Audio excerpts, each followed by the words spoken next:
Sveiki, zēni un meitenes! Šeit Tante Liene, un man jums ir sagatavots brīnišķīgs stāstīns ar nosaukumu Mazā kalponīte. Šīs dienas atmiņas pants ir no Galatiešiem 6. nodaļas 10. panta.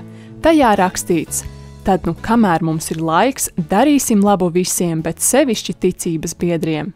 Šodienas stāsta vēstījums ir, ka mēs varam kalpot tam kungam vienalga, kur atrodamies. Vai tev mājās ir kādi pienākumi? Varbūt tu palīdzi savai vecmāmiņai, vai kādam parkā, vai varbūt tu palīdzi kādai auklītei.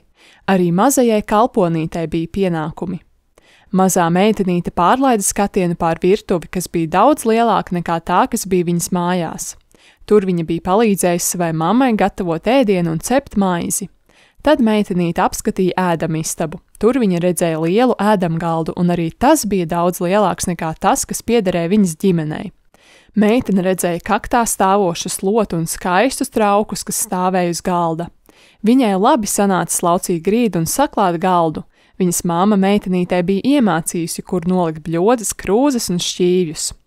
Mazā meitene bija nonākusi Sīrijas armijas vadoņa mājā.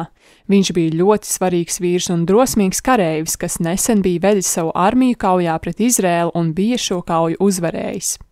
Pēkšņi istabā ienāca sieviete, tarpusies spilgti dzeltenā tērpā un uzsmaidīja mazajai kalponītei un sacīja: Tu noteikti esi mazā meitene, par ko Nāmans tika stāstījis.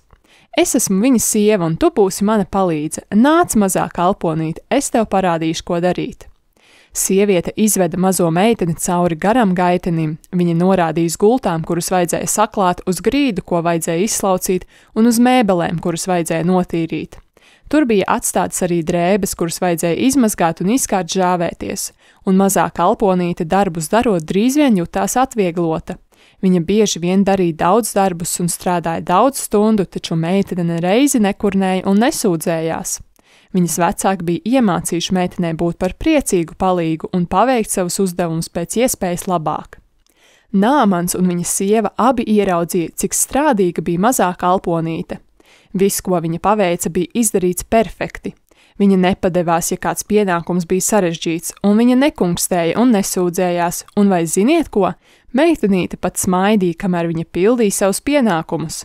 Viņa bija draudzīga un laimīga. Bija manāms, kas atšķirīgs par šo mazo izrēliešu meitenīti. Viņa nebija tāda pati kā pārējie kalpi. Ar ko viņa atšķīrās? Viņa pazina Dievu.